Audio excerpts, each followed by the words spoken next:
which we didn't see those words yet, but we're about to. The Mishkan was made of atzei shittim wood, some type of cedar, right? Again, sometimes called acacia. Whether that's what in Mamish is, that seems to be what it's translated as most, which is in the cedar family. And we know that Yaakov Avinu brought cedar trees down to Mitzrayim. And that's what we used to build the Mishkan. Why Dafka Atzei Shittim, and why is it that the Torah refers to them as Atzei Shittim as opposed to, what's the word for cedar in Lashon HaKodesh, a famous word? If you don't know it, that's also okay.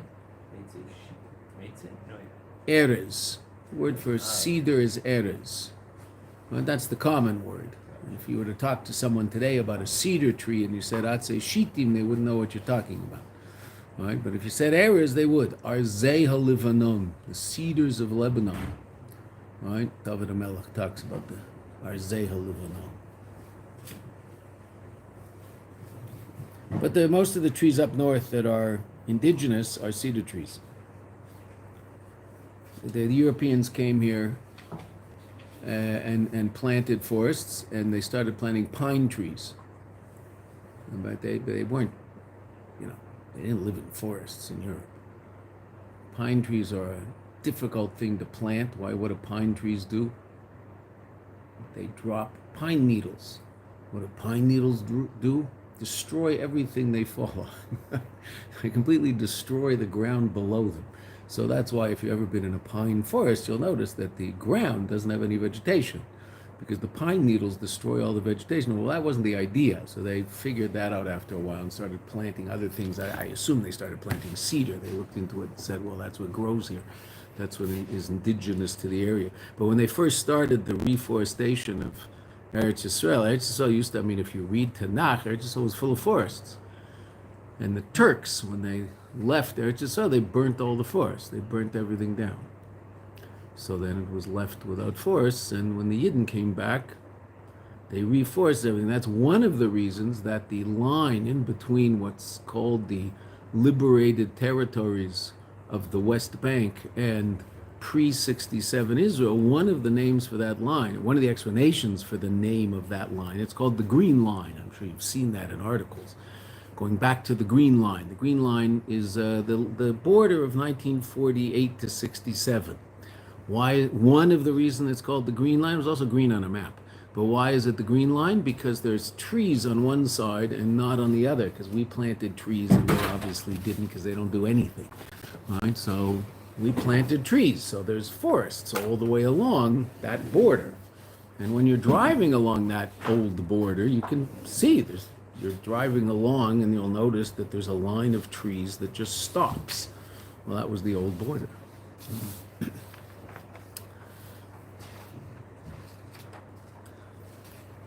Some of the interesting anecdotes of this wonderful little land that the Eibishter gave us.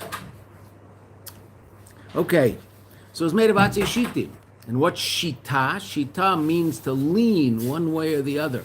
Nitiyah, right? What's that? To have a particular position in any discussion, argument, whatever it is, disagreement someone might have.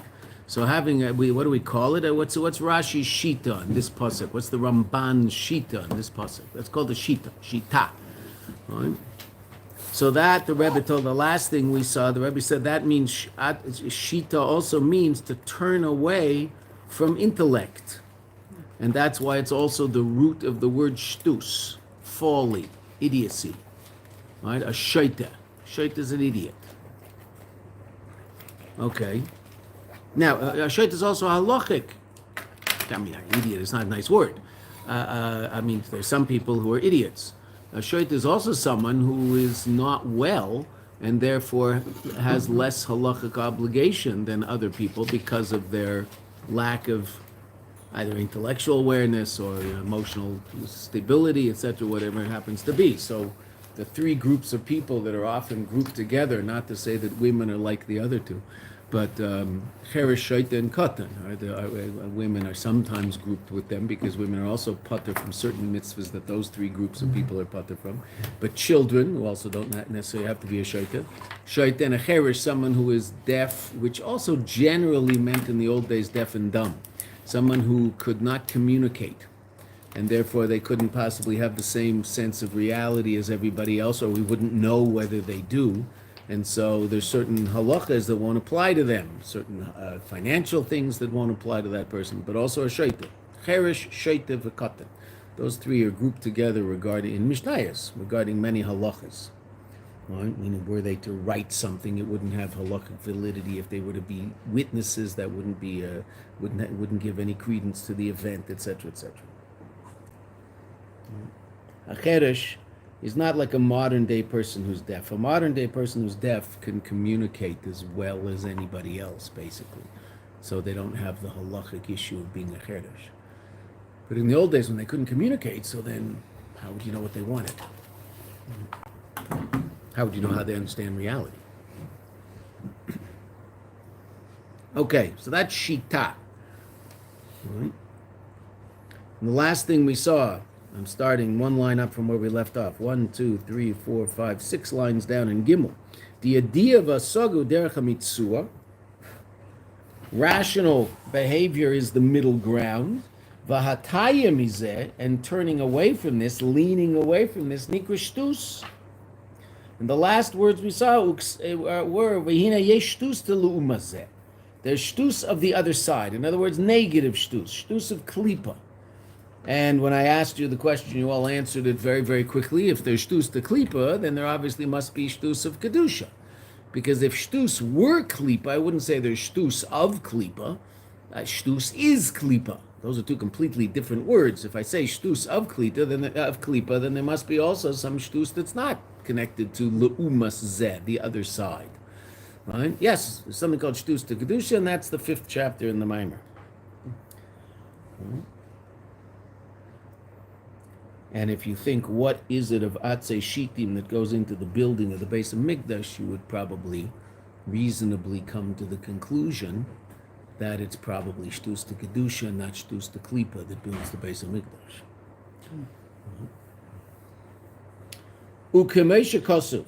Now we're going to see how the Torah uses this word in a very interesting way. Ki tiste ishte. Now, this is talking about the Isha Soita, the suspected adulteress. Now, the suspected adulteress definitely acted in an improper way. Right? Whether or not she committed adultery or not is not clear to us, right? We're not sure. But she definitely acted in a way that was lacking modesty in terms of her relationship with this gentleman. Whether he was a gentleman or not, I don't know. I never met him. But this person who was not her husband. And she was asked not to have any relationship with this person, and she continued that relationship. So that's obviously improper behavior. She goes through a whole process. Parshas Nosei, if you want to read about it, it's in the Torah in Parshas Nosei. Right? Nosei is the second parsha in Bamidbar, Numbers. The Isha Seita goes through a certain process, and if she ends up drinking something, and if what she drinks, if she was guilty of improper behavior, so basically she and the one with whom she did this aveira, even though he's not around and he didn't drink it, but he also blows up. The two of them literally blow up. Their stomach expands and they just blow up. And if she didn't do the Averas, so then drinking this is, it's mamash a big bracha, and she has children more easily, etc., etc.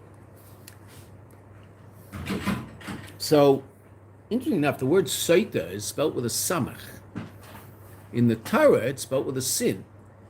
Now, you would think we learn how to write it from what's written in the Torah, but it is interesting. If you look at Maseches Soita, if there's a Gemara around anywhere, the other room have the Gemaras, right? So if you look at a Maseches Soita, which is in the same book as Nedarim and Nazir and Talmud Bavli, those three generally are printed together, at the end of Noshim, right? So it'll be, I don't know, Yud, Beis, Gimel, something like that. You'll find that Soit is spelt with a samach, not a sin. Not a shin with the dot on the left, which turns it into a ts sound, right? Like Lisrok. as opposed to lishrok, okay, which means to whistle. Okay, so the word in the Torah is written with a sin, even though it should be written with a samach. It says ki tiste ishtoi, when his wife sated. What does that mean?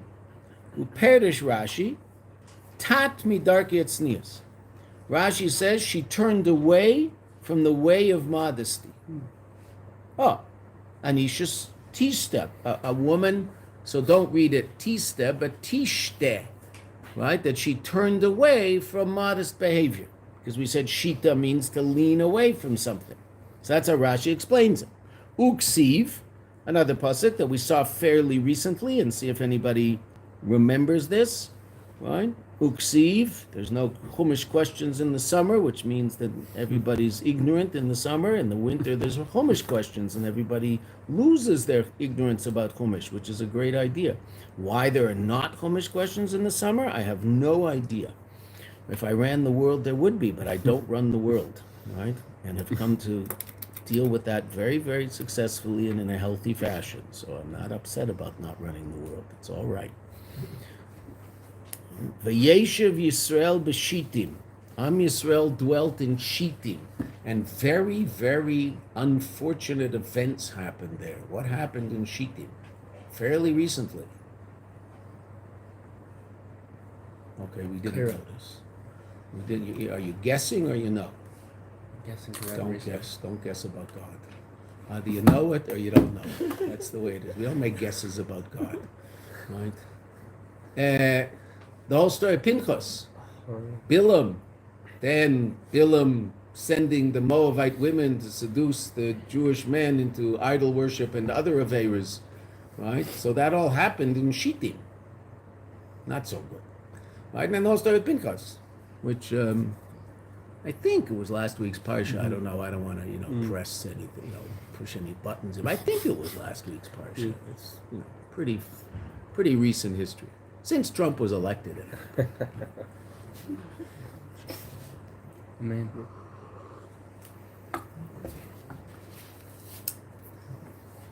So, Shittim was a place of shtus. Why? So let's see. What does Chazal learn from the pasuk that says ki tista ishtoi? Shu inin a shtus de leumas zeh. The negative folly. Uke Maamer Chazal, very famous Maamer Chazal, that's based on the fact that we call the Soita a Soita, but again, it's written like Shoita. Chazal say an amazing thing that the Rebbe is going to explain in an even more amazing way. Ein Adam Ever Avera Elim Kein Nichnes Bei Ruach Shtus. That a person does not do an Avera unless it enters into them a spirit of folly. Meaning every Aveira is a state of temporary insanity. Now we have to understand what that means. The Rebbe will explain. V'ruach hazeh, what is this spirit? It's not Casper the Friendly Ghost spirit, meaning it's some sort of, reality in the person's conscious life. V'ruach hazeh mechasa al emes, it hides the truth.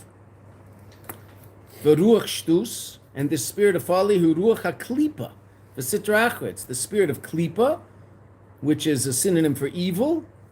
Klipa literally means shell, the shell or the peel, not the fruit or the egg inside, that which you really want. Klipa is a function of a broken kli. Klipa came into existence by virtue of that event that happens. It didn't happen because it happens in a place beyond time. There's no time there in a world called Eilam HaToyu, a world of chaos, and in that world of chaos there's an event called Shviras HaKelim, the destruction of the vessels, and what that brings about is a sense, and we're not going to go into how that all works, it's an amazing idea in Chassidus, but it's not our topic right now. But Klipa is that state of evil that's a function of the Kli being broken and therefore not revealing or, not revealing light. The true essence of the Kli is it should reveal light. But if you break the Kli, it doesn't reveal light, it just reveals itself. Okay, simple example of that, the letters on your page. The letters on your page are Kalim. Oisius in Hebrew, right? Oktiyot. They're kalim. They're vessels. What are they revealing? The light. What light? The idea that exists on this page. Right? It's intellectual light on this page, an idea. So if I were to ask you what's on this page and you were to tell me an idea, so then that would be a reasonable answer to the question. If I were to ask you what's on this page and you were to tell me 16 shins, 12 rashas, a couple of lameds, and some mems, so then you should probably, I think, then you're a shaita, right? Then you should be put in the padded room with the rest of them. Now, what's interesting about the oisius that are on this page, they're ordered in a state of tikkun, in a fixed state. Fixed. Not broken, fixed. All right? What if you were to take, and you guys can do this, I don't want to do this to a book. You shouldn't do it to what you have there because it'll sort of mess it up. But you could theoretically take a scissors and cut along each line and then cut in between each letter. You could even cut the letters up, but let's not do that. And if you were to then, all that, so the first letter on the page is a dalid, right? And that dalid is of the word derishve, burning fire.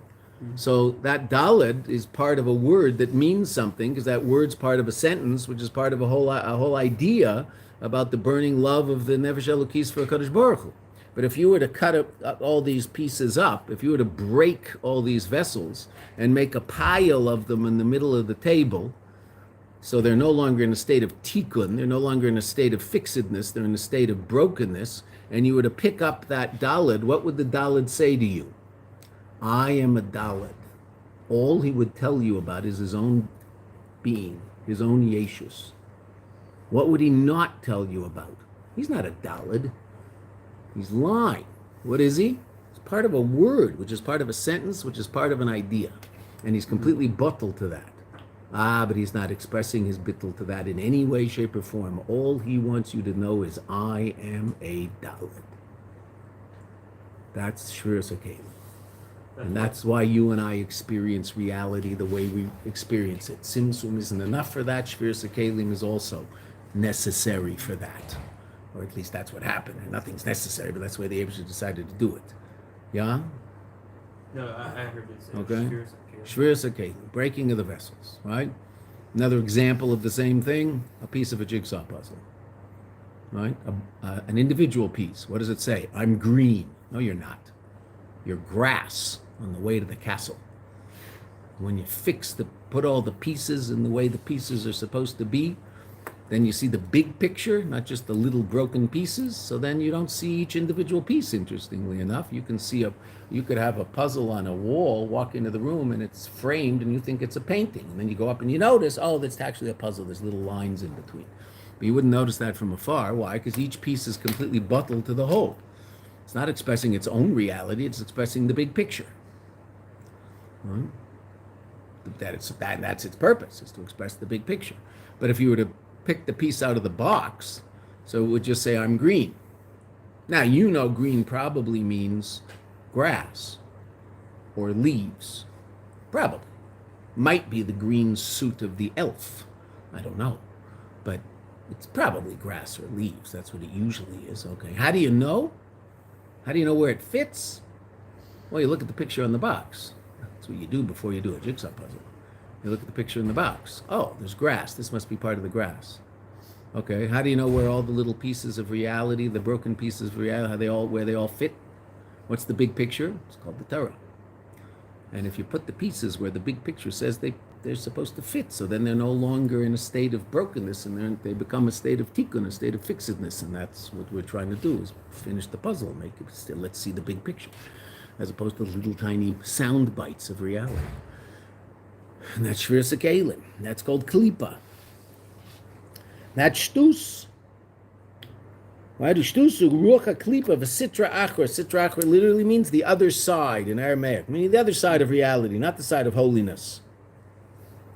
Menikra shtus, and it's called shtus al derech, similar to melech zoken uksil. Chazal described the Yetzer Hara as an old, feeble king. A ksil can also be an idiot. It's also feeble. An old, feeble king who's an idiot. I think it was the Tzanzer. I think it was Rav Chaim of Tzanz. Pretty sure. We once asked about why do Chazal call the Yetzer Hara an old feeble king? He says that the fact that he's a king, I understand, because he has a lot of power, and he rules over people. The fact that he's a zoken means someone who's old, but zoken means also zoken is someone who has chokhmah, has great wisdom, because he's learned a lot of things in his old age. So a zoken, right? There's a kanim. It says that Moshe gave the Torah to the Yeshua, gave it to the Nevi'im, who gave it to the Zakenim. Right? A bunch of old people? No, people who have acquired wisdom. Okay. So he's a Zaken, he says, I know. He's a king, he rules over us, I get it. He's a Zaken. Why do they call him Exil? He doesn't seem to be Exil. He seems to be pretty smart because he fools people all the time to get them to do what he wants them to do. So why is he Exil? So he never understood that. He said, I never understood the Chazal, why they call the Yetzer Hara an idiot. He said, then once the local poritz, the local landowner, was mad at me and he threw me in a dungeon. And the dungeon was just horrible. Ugh, what a horrible, horrible place, this dungeon. And he threw me down there, and he said, I'm going to be down there for 3 days. And it was just a terrible place, full of just bugs and worms and snakes and damp and horrible, horrible place. And I was down there for a little while, and I realized that my Yetzer, is what he said. He said, I realized my Yetzer Hara came with me. So I realized he's an idiot. He didn't have to come with me. He could have stayed up there and waited for 3 days until I got back upstairs, right, in a normal place. But he's such an idiot. He came down into all this schmutz with me. Then I realized he's also an idiot. That's what he said about his Yetzer Hara. Now, I don't know what Yetzer Hara Chaim of Tzanz had. I don't know. It's the part of the story I've never quite understood, but okay. We don't ask questions on stories. So Melech Zoken Uxil. Vehem, what does this ruach do? Hamachasim ala or v'gilu. It hides light and revelation. The elokus, godliness, is emes v'chayim, is truth and life. And now the Rebbe, in case we didn't know that, is going to quote a pasuk. K'may shekosu v'avay elokim emes, elokim chayim. The Eibishter is emes, the Eibishter is life. V'ruach shtus, and the spirit of folly, mechasa ala emes, hides the light, the emes. V'chayus elokis, and the godly energy and godly vitality. V'loche, and therefore nikra b'shem klipa. There it's called like a klipa, something that hides. Kamei a klipa and mechasa alapri, like the kli, the klipa hides the fruit inside. If you ate an orange peel, you'd think, "Whoa, this is really a bitter fruit." Then you eat the orange; it's very, very sweet. Now we're not getting into it, but it is interesting. The klipa also protects the orange on a certain level. Cain, similarly, a ruach shtus, mechasa mailim umaster, 3 different languages of concealment. Hides and conceals and also hides, covers. Mechasa is probably better, covers.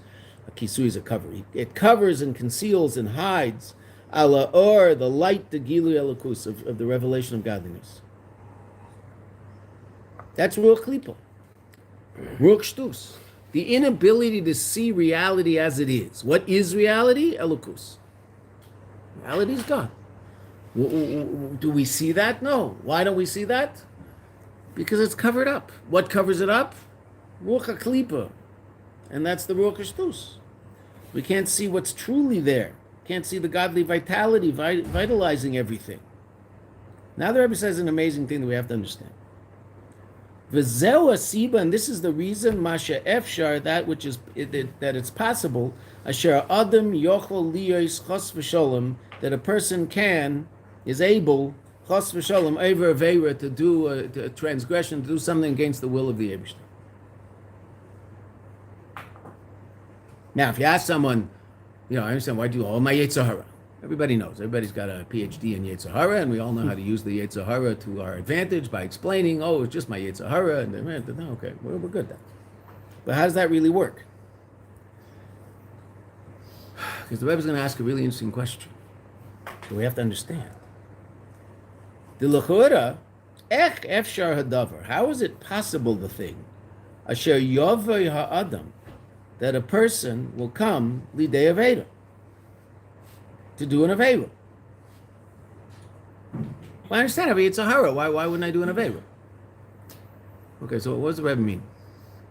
We're going to do a survey. Right now, okay, Beseder, obviously this survey would be different if we did it in the Zal of Orlei Torah in Crown Heights with the students in the 4th year there. They've been learning there since they were 6 years old, 4 years old, and now they're 20. Okay, slightly different answers to the question, but I think that the answers will be, basically the same. All right? Did God create the world? Yes. Okay, yeah, I think we'd agree. God created. I think we'll all vote on God creating the world in this room. That's probably why we got up this morning. God. That is why we got up, but that's probably also why we are made the conscious decision to get up, because God created the world, right? Say the Avram, Yitzchak, Yaakov. They're real, Yes. right? Sarah, Rivka, Rachel, Leah. They're real people, right? I think. Did you go to Marsa Machpelah recently? I know the Shluchim did. You guys go? Okay, while you're here in Eretz Yisrael, make it your business. Go to Marsa Machpelah. Maybe the yeshiva doesn't take you there because it's in the liberated territories. I don't know what. We went for Simchat Torah. Oh yeah, okay. So amazing place, right? It's unbelievable. They're there. It's unbelievable. Adam and Chava are also there, right? That's why it's Kiryat Arba, 4 couples, right? Avram, Yitzchak, and Yaakov, and their wives, and Adam Arishon and his wife, Adam and Chava, Avram and Sarah, Yitzchak and Rivka, and Yaakov and Shinaf and Leah, not Rachel, right? Rachel's in Beis Lechem. She's just outside of Beis Lechem, right? That's as much as Rachel takes the spotlight in life in the world. Clearly, Leah is the real zivug of Yaakov, because that's who he's been laying next to for the last 3,800 years. Right? And she's the mother of Mashiach, not Rachel. There is a Mashiach from Rachel, that's Mashiach ben Yosef. But Mashiach ben David, that comes from Mashiach ben Yosef sets the table, like Yosef did in Mitzrayim. He set the table, but at a certain point, Yehuda, the son of Leah, comes and says, "I'll kill you just like I'll kill Paro unless you do what I want." And that's the end of Yosef. Then Yehuda's in charge. Interesting enough, after that, Yosef he's clearly not in charge. He was even more powerful than his father for a few parshas, right? He was running the show, not his father. His father didn't know what was going on. Right? Then all of a sudden, Yehuda usurps Yosef's power and takes control of the events in the beginning of Parshas V'yigash. And the next thing we know, Yosef is having his sons blessed by Yaakov, who's now taken over being the Av. He's really the one in charge. And Yosef has an idea as to how this bracha should take place, but who knows better? Yaakov says, "I know how to do it. You just be quiet. You be quiet. I'm in charge." Manyan, Yosef. Then we find Yosef actually begging Paro to take his father there to Yisrael. He's been in charge for the last 30 years. He's been in charge of everything going on in Mitzrayim. Right? But why does he have to start asking Paro, "Can I leave to go with to Eretz Canaan with my father for a while?" I assume he did what he wanted. So there's Rachel, but there's also Leah. So Leah's there in Marsa Machpelah. Amazing place. So that's true. Okay. The rest of the story I just mentioned, that also happened? That happened. We were in Mitzrayim for 210 years, enslaved for most of it. Well, not most of it, actually. For 86 years of it, we were enslaved. Yeah, that happened. A guy named Moshe Rabbeinu was sent by Kodesh Baruch Hu to take us out of Mitzrayim. 10 plagues, that happened. Yes. Right? This isn't like mythology. They happened. Right? This happened.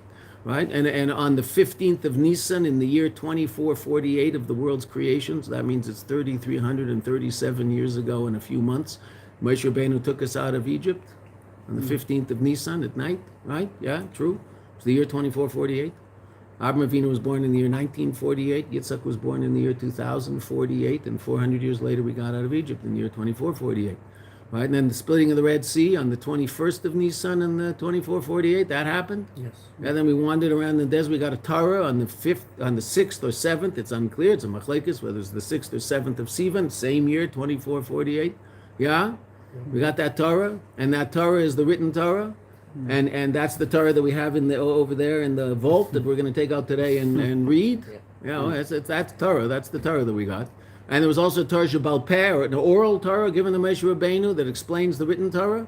And that oral Torah ends up being the source of the Jewish halacha that we follow. And the true proper expression of that oral Torah is in the book called Shulchan Aruch that talks about what our behavior should be and how we should conduct our business affairs, etc., etc. Ritual behavior, business affairs, property law. It's all of that which is in Shulchan Aruch. That's all a proper expression of the Torah Shabbal Peh, the oral Torah that Moshe received on Har Sinai when he got the written Torah. Is that true, what I just said? Yes. You vote true on that? Right? Okay. So far, yes to every question, right? Okay. And what's written in Shulchan Aruch is the behavior that Jews are supposed to do. Yes. And that behavior affects you. That's about you. You're a Jew, right? So you're supposed to listen to everything written in that book, Yes. right? Do you? No. Well, that's interesting.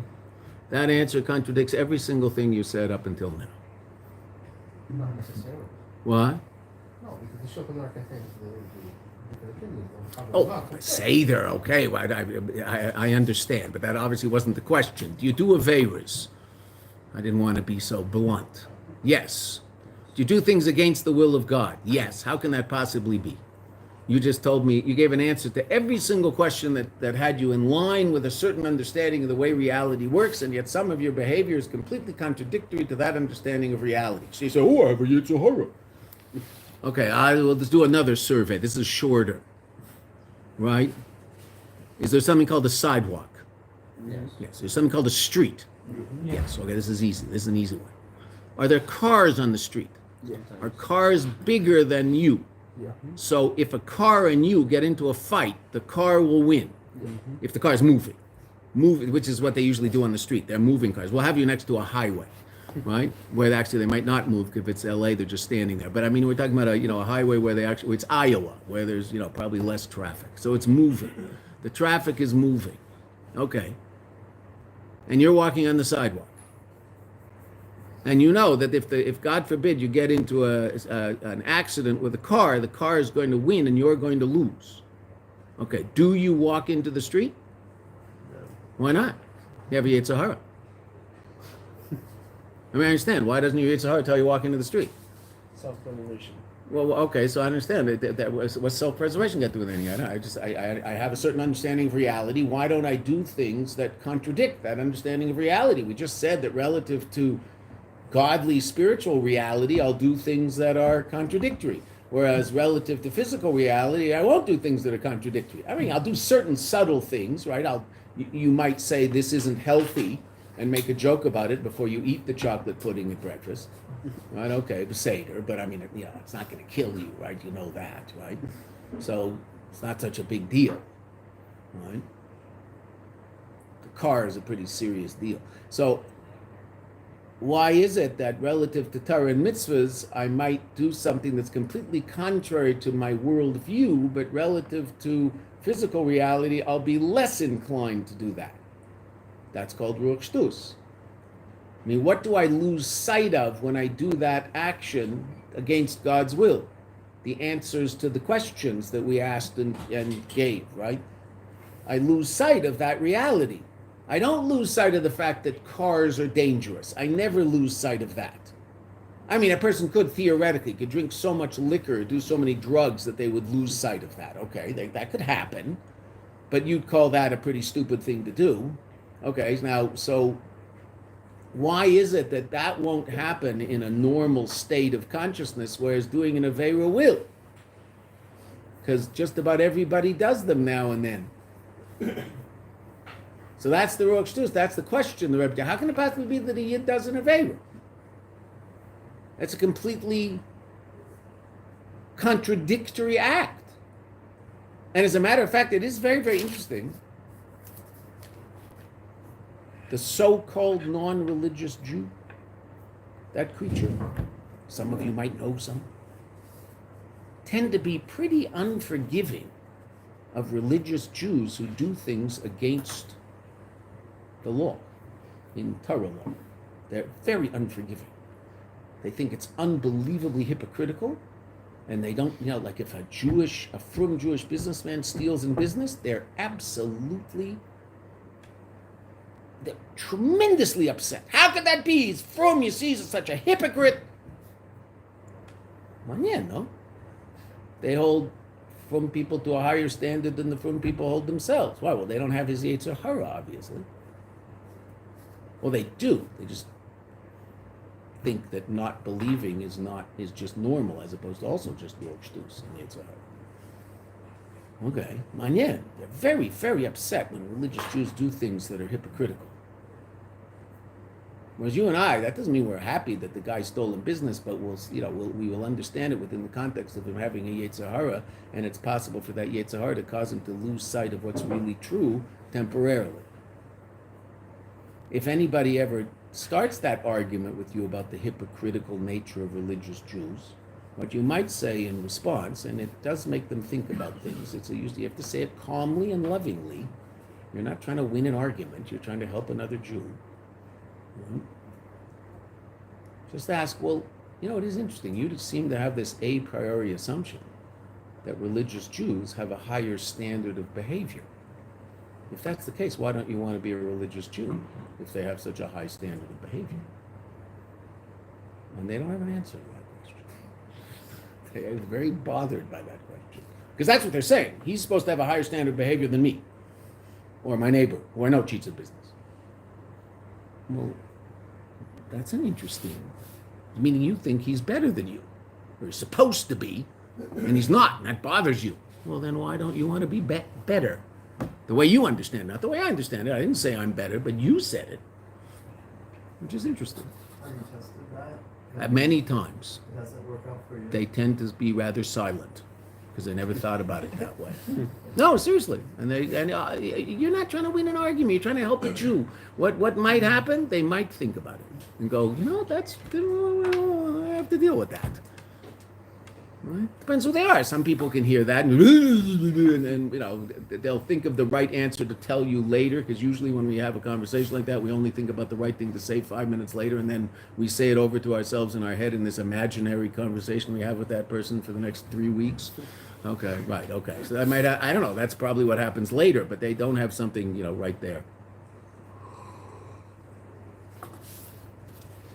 Sometimes God gives it to you right on the spot, and then, But it's an idea, it is interesting, right? That people will generally expect the religious person, and that'll go for, the religious Christian also. They'll expect that person to have a higher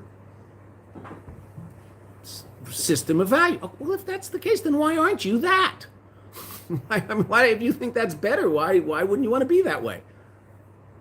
And if they say to you, because I have a Yetzer Hara, they once were. Because how do they find out about Yetzer Hara? So the Rebbe asked an amazing question. So what's the answer? The Rebbe gives an amazing answer. Vudak, it's only, Levisha Eina Margish, because he doesn't feel, Shebezehu Nifrad Mielokus, that by virtue of this, now we're talking about a frum person, obviously. The Rebbe's not talking about a Jew who's never heard about Yiddishkeit, never been educated. He's talking about a Jew who keeps Shabbos, eats kosher food, puts on tefillin every morning, right? A frum Jew, what's called a frum Jew.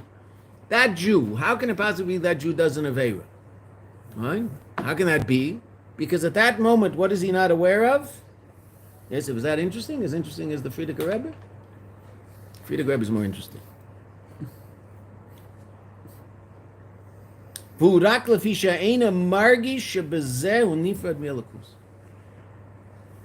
by virtue of that, he doesn't feel that he's separating himself from the Eibishter. How do you know? There's absolutely not a chance in the world that this person is going to get into a car on Shabbos and drive to the beach. Why? Because he's aware of the fact that if he does that, he just gave a get to God. He just divorced God. Right? And he's not going to do that. Because what's his basic understanding of himself? I'm a frum Jew. That's his basic self-image. Okay. But what I understand. A frum Jew means that I'm doing something in line, I'm acting in accordance with what's written in Shulchan Aruch, which is what's written in the Torah, which is what Moshe Rabbeinu received on Har Sinai, that's the code of my conduct, and I'm not necessarily doing that at this particular moment. Why not? Because about this particular Aveira, I don't think this one separates me from the Eibishter so seriously, and that's why I might come to do it. That's why he's not eating bacon. And that's why a lot of non-religious Jews, so-called, also won't eat bacon. Why? Because Jews don't eat bacon. That's what they'll tell you, right? Jews don't eat bacon. It's Gaisha food. Now maybe there's no such thing anymore, but in generations past, there'll be non-religious people who drive on Shabbos, but the idea of eating bacon was just not shiur. You don't eat bacon. You just don't do it. You also give tzedakah. Why? Jews give tzedakah. You want to be Jewish? You have to give tzedakah. In the non-religious community, in most communities in North America, I don't know how it works now, but until 50 years ago, I certainly knew how it works. I mean, that generation of people who were considered the Jews of the community, the people who gave tzedakah, not the most tzedakah, they just gave tzedakah. They gave tzedakah in commensurate to what they were worth in terms of what money they made. Someone who didn't give tzedakah, who was cheap, okay, he's Jewish, but I mean,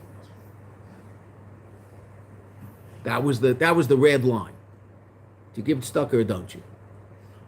The Jews who were cheap but still wanted covered, what would they do? They'd give tzedakah to non-Jewish organizations. And if you gave tzedakah, if you gave $5,000 to the Red Cross, you were the man of the year. That same guy who gave $5,000 to Federation, he wouldn't be given a seat in shul. You got to stand in the back, you cheapskate. Right? My father once told me an amazing story. It was Yom Kippur 1973. The war broke out. There was an emergency meeting literally in between Musaf and Mincha. On Yom Kippur, the richest people in town got together in Joe Siegel's basement to raise money for Israel. Now, these were not the most religious people in town. Well, actually, they were the most religious people in town because there weren't any religious people in town. There was, one religious Orthodox couple other than the rabbis and the cantors and the sheikhet and the Steinbergs. Mo Steinberg was a professor of English on the university campus. Wonderful, wonderful person. He was from Jew. He's the only one, only balabais in the whole city in those days. So they all got together in the basement of Joe Siegel. And there were a lot of people who had some serious money. It's 1973, so it's 50 years ago. My father was there, not because he had that kind of money, he was a doctor, but he was the head of the doctors division of Federation, so he was there. And he was just watching. So Joe Siegel said, okay. He wasn't smoking a cigar. I never saw Mr. Siegel without a cigar, but on Yom Kippur he didn't smoke a cigar. Right? He always had a cigar. Hey, are you Cappy, son? He was one of these guys, a tough guy. They made a lot of money. He bought a store in America called Zeller's. He owned that for a while. He was like an interesting guy. Okay. So Joe Siegel said, well, I'm giving $250,000. Now, $250,000 was about 2 houses in 1973. Those houses are now worth $5 million each in Bangkok. Okay, so he said, I'm giving $250,000. What are you giving? Koimi. Koimi's son lives here in Yerushalayim, once paid for a whole summer program at Mayanot. So, Koimi, what are you giving? $250,000. Went around the room, $250,000, $250,000, $250,000, $250,000. They raised $3 million in the basement. Wow. One guy said $75,000.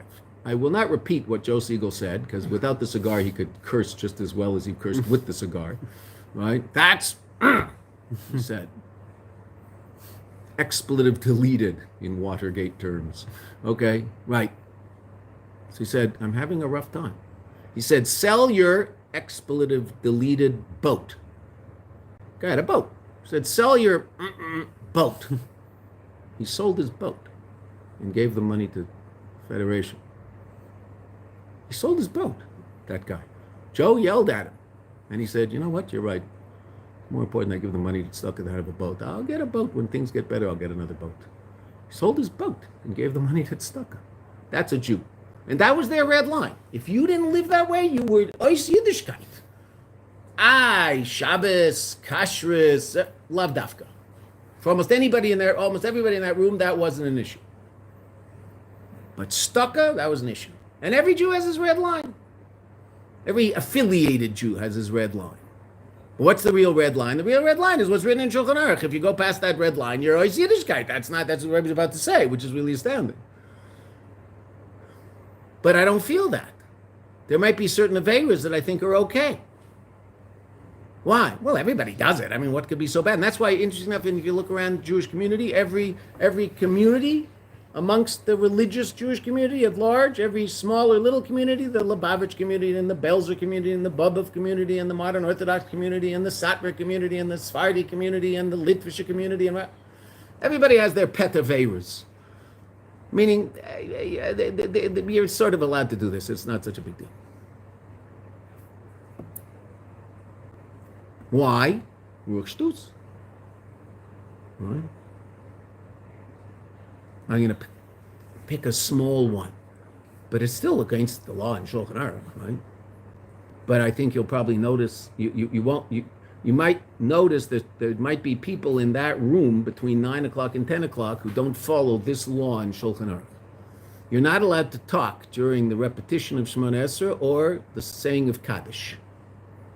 Not allowed to talk to the person next to you. You might notice that people do. Why? It's a mutter aveira. It's an aveira that everybody decided is mutter. Now, some of the people talking don't even know it's against the law. Why? Well, because they'll say, well, every Lubavitcher I ever met talks during Shemona Esrei, right? So, I mean, I guess it must be mutter. Well, no, it's not. Right? So it doesn't mean walk up to one of the shluchim and tell them not to, because that's not your place in life. Just, but don't talk during Kaddish or Shemona Esrei, right? If you're behind in davening, you can daven, but you're not allowed to talk to your friend. Can you go, Okay, so sometimes you might have to go, these conversations that frum Jews have in interesting ways, with, saying things without saying them. Right? There's a famous story of a Jew in Shabbos morning. He was talking to his friend next to him, probably during Kriyas Torah, talking to his friend next to him, and he mentioned that he's selling his car. Well, you're selling your car. How much? Well, you don't talk about these things on Shabbos. He just mentioned it. He said, okay. Well, I don't know, 3,000 challahs. 3,000 challahs. What kind of car?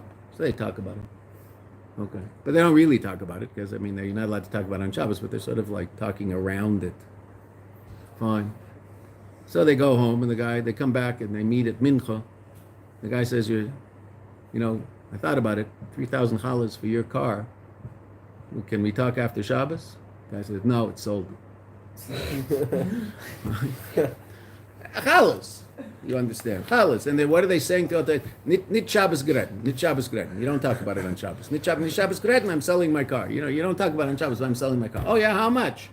Nit Shabbos Gretchen. 3,000 challahs, Nit Shabbos Gretchen. 3,000 challahs. Oh, Shabbos. What year is it, Nit Shabbos Gretchen?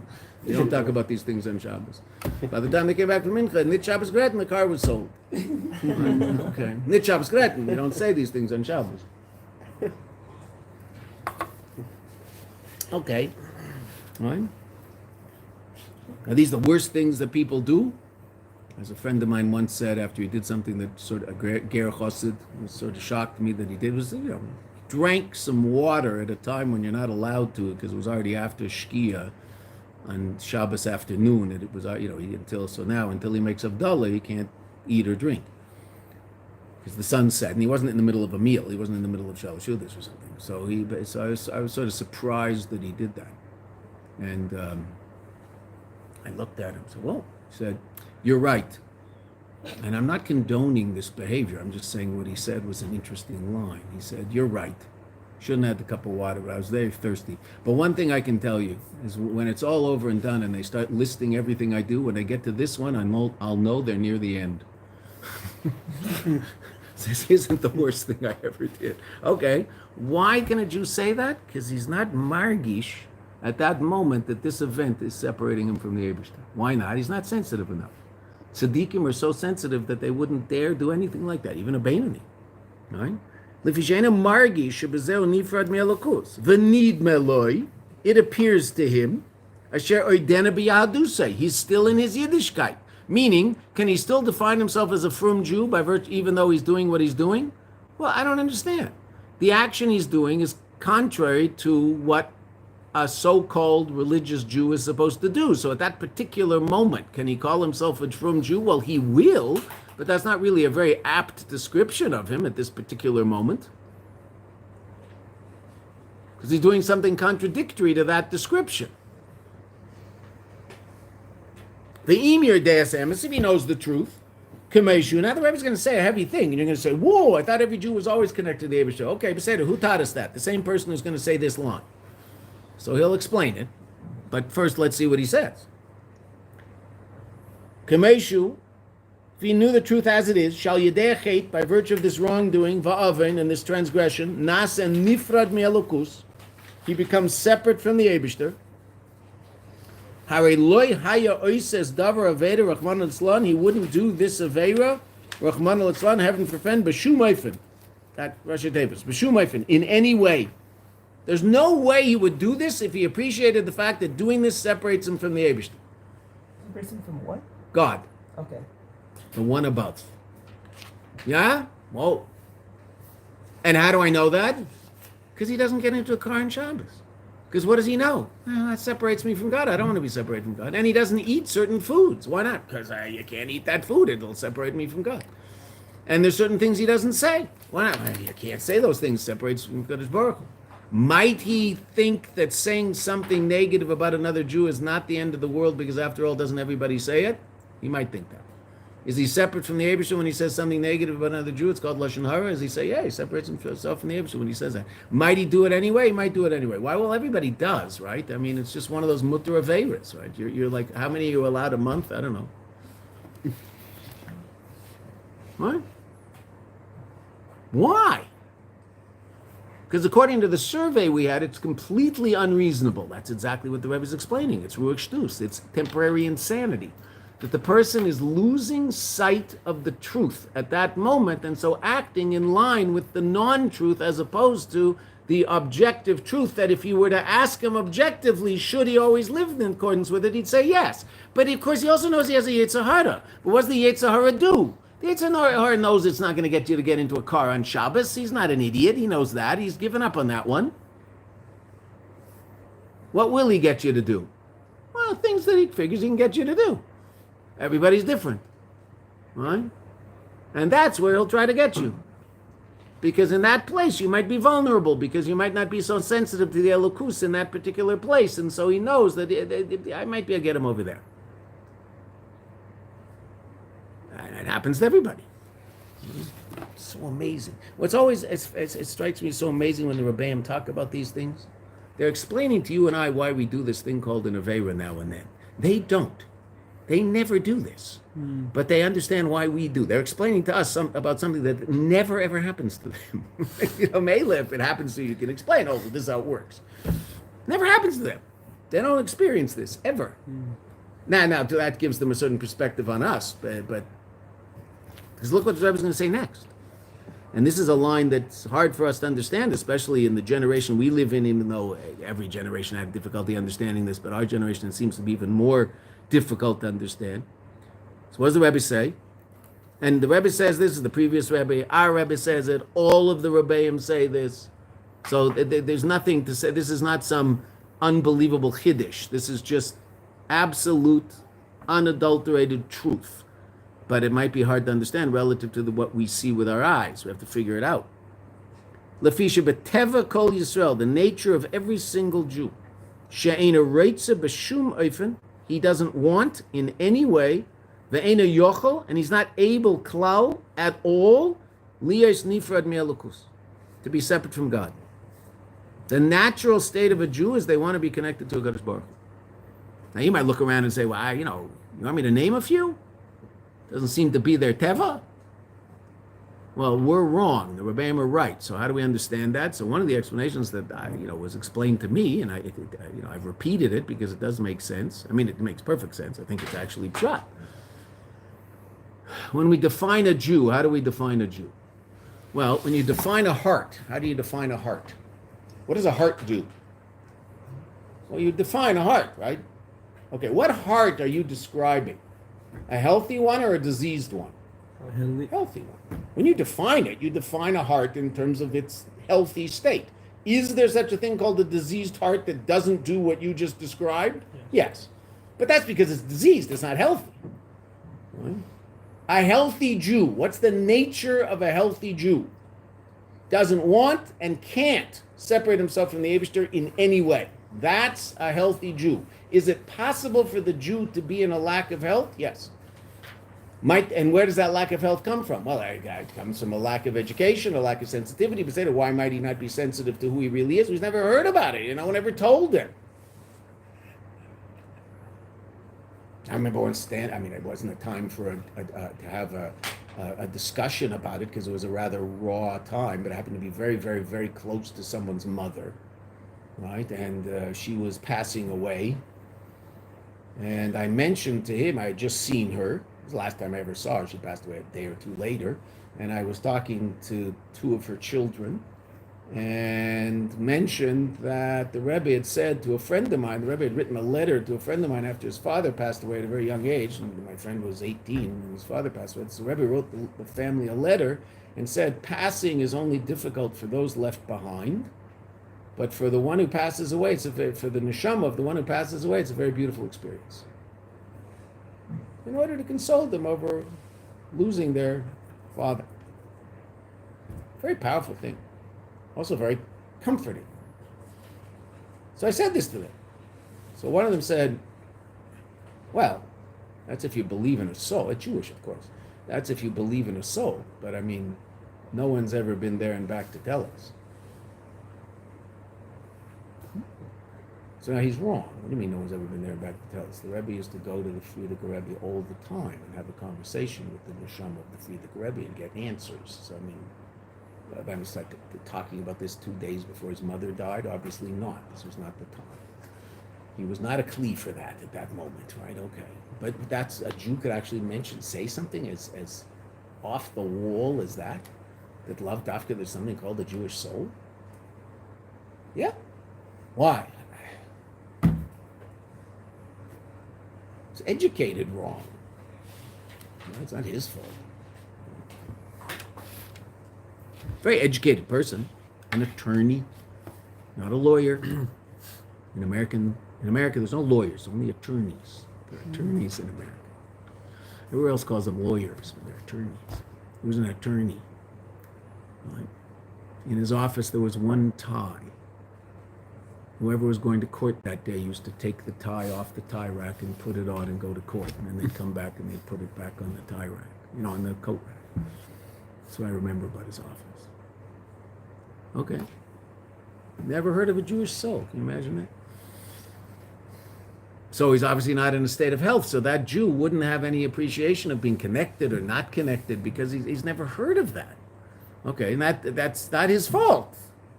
It's not a matter of fault. It's just a state of being. But a Jew's in a state of health doesn't want to be separate from the Eibishter and can't separate himself. And so separating himself is an unnatural act. What could possibly be to cause that Jew to separate himself? Only Ruach Shtus. A spirit of folly, like walking into traffic. Temporary insanity. That's what the Rebbe says. It's amazing. Right? That's what an Aveira is for Yid. And the Raya, we'll just see this, then we're stopping.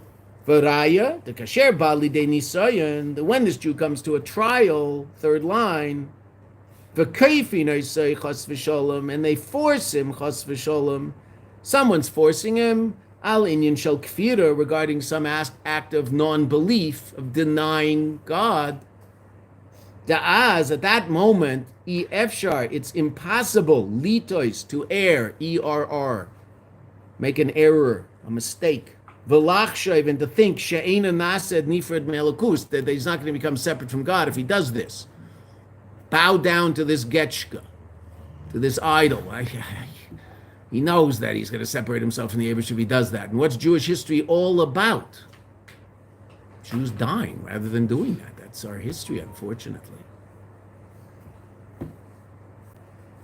He'll give up his life. Jewish history is about people giving up their life. How much did those people live for the Eibush? I don't know, but they were willing to die for it. Because there's certain things that they realize that you can't, a Yid just doesn't do this. I can't stay a Yid and bow down to this idol. If the Eibishter wants me to die, he wants me to die. What can I do? And he didn't bow down. And it drove the Goyim crazy. Because they couldn't get us to do it. In most instances. Sometimes it would work. Most times it didn't work. Jewish history is more about it not working than working, which is astounding. Umakabel of kol minei yisurim, he'll accept upon himself all sorts of afflictions, chafs v'sholem. Umeiser nafshe, he'll give up his life, al kedusha shema yisbarach, for the sanctity of God's name. V'chein nirda b'muchash, and we see this in actuality. Muchash means with our senses. We can see this with our physical eyes. Mamish. Gam afilu b'darges, even with levels of pechuses, the lower levels, b'kal shebakalim, are very simple people. Upeishe Yisrael, even people who might not have been the frummest guy in town, the frummest guy in the village. That when push came to shove, what did he do? Dalulim limsar nafsham al kedushi shmei yisbarach. They'll give up their life for the Eibishter. And you see it in this country all the time, unfortunately. You see young people who have one very clear understanding of what the red line is in Yiddishkeit. Jews are allowed to live in Eretz Yisrael. This is ours, and I'll die for it. And they do. That's the one piece that some of them were very firm, but that's one piece of Yiddishkeit that is absolute to them. And they give up their life for it. Why? Because they don't want to be separate from Yiddish. They want to be a Yid. What does a Yid mean? I'm a Zionist. There's no more Jews. There's only Zionists. Okay. That's what they think a Yid is. Are there people like that? Yeah, there are people. It's everybody. Not everybody's like that. There are people like that. There's a new Judaism. It's called Zionism. It's not Judaism anymore. Okay, but that's... And if you're not that, you're not part of the picture. You're out. And it seems to me they've been fairly successful in convincing most of the Jewish people about that. Like, if you're not a Zionist, then you're just not Jewish. So a lot of pretty Jewish people aren't Zionists, right? Okay, but no, that's the red line. Okay, are they willing to die for it? Yes. That's pretty real. Why? Because they don't want to separate themselves from their understanding of what it means to be a Jew. You can agree with the understanding, disagree. That's not the issue. Okay. One short little illustration of it, then we'll stop. Berel and Shmerel. They hate each other. Berel can't stand Shmerel, and Shmerel can't stand Berel. All they do all day long is think about how creepy and horrible and terrible the other one is. When they daven in shul, both of them daven in the back row at different ends of the shul. If Berel hears Shmerel laughing, how could that low life like Shmerel laugh? He's such a low life. He doesn't deserve to laugh. Fat, terrible person. Can't stand him. Hates him. God forbid. He has such vitality from his dislike for Berel, and Berel has such vitality from his dislike for Shmerel. Okay. And it eats them up. They talk about it with their wives. They talk about it in the mikveh. They just... Okay. What might happen? Berel walks out of shul. There's a 19-year-old Soviet soldier with a gun. And he asks Berel, I'm looking for someone named Shmerel. Do you know where he is? Never heard of him. This is Berel's chance to finally get rid of Shmerel. This heathen will take Shmerel, send him to Siberia. That'll be the end of Shmerel. Berel will be free. Does Berel give Shmerel to this heathen? Not a chance. Why? Because what does Berel know? You are ois Yiddishkeit. If you give a Jew to that person, you are not part of the Jewish people anymore. You have just cut yourself off. Because Jews aren't what's called a meiser, someone who gives a Jew over to people like that. We just don't do that. And that's clear. That's so clear to him. So chas v'shar, and the Russian hits him in the head. You know where he is. Hits him in the head, and his ear's bleeding, and he falls in the snow. And there's blood in the snow. And he kicks him, beats the living daylights out of him. Will Berel say where Shmerel is? Not a chance. 5 minutes before, Berel was saying lashon hara about Shmerel that would burn your ears. He's willing to give up his life to save Shmerel. Why? Because at that moment, it's absolutely clear to Berel what's at stake. When he's saying lashon hara, no, lashon hara is usher, but about Shmerel, it's not usher because he's such a lowlife. It's a mitzvah deraisa to say lashon hara about such a maneuver. Okay, he'll convince himself of that. No problem. We can imagine that, unfortunately. Okay. We can also imagine the second one. There's no way Beryl gives Shmerel to this kid. There's not a chance. Because he knows. He doesn't want to be separate from the Abish. You know, that Jew gives another Jew over to the Soviets. He's a Yiddish guy. That's the lowest thing a Jew can do. In Judaism, that's the lowest you can be. Like what the anti-Semite is to the non-Jewish world, that's that Jew. The worm under the rock. The lowest of the low. You can't be lower than that. And he knows that, and he would never do that. Even Shmerel, right? Who he'd love to get rid of. Right? If an eagle came and swooped up and took Shmerel away, he'd like, see you later, Shmerel. You know, he'd be so happy. Oh, Baruch Hashem, I'm done with Shmerel. But a Soviet, not a chance. It's interesting, though. We can imagine it happening. That's what the Rebbe is saying. The essence of a Jew is he doesn't want to be separate from the Eibishter. But he might be overcome by a spirit of folly, ruach shtus. So he might do something that separates him from the Eibishter, but the only reason he does it is because he's convinced this doesn't separate him from the Eibishter. Because if he really was absolutely clear that this is separating from the Eibishter, he wouldn't do it, because a Jew doesn't want to be separate from the Eibishter. And again, we're talking about a Jew in a state of health.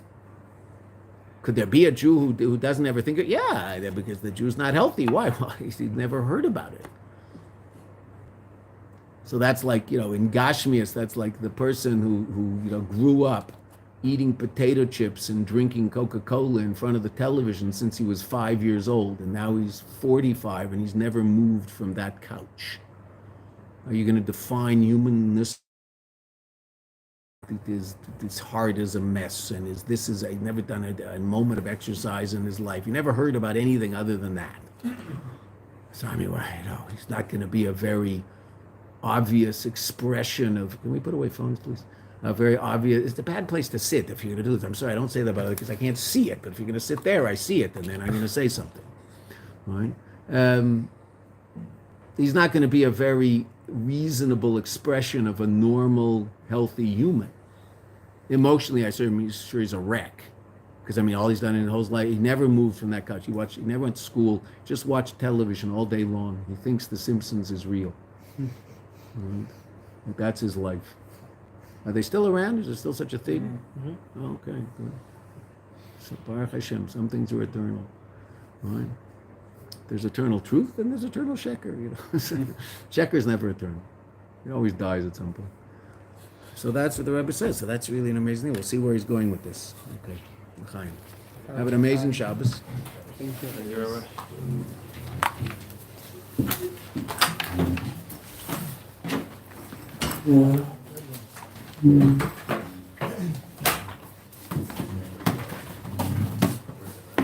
Metal and schmetal.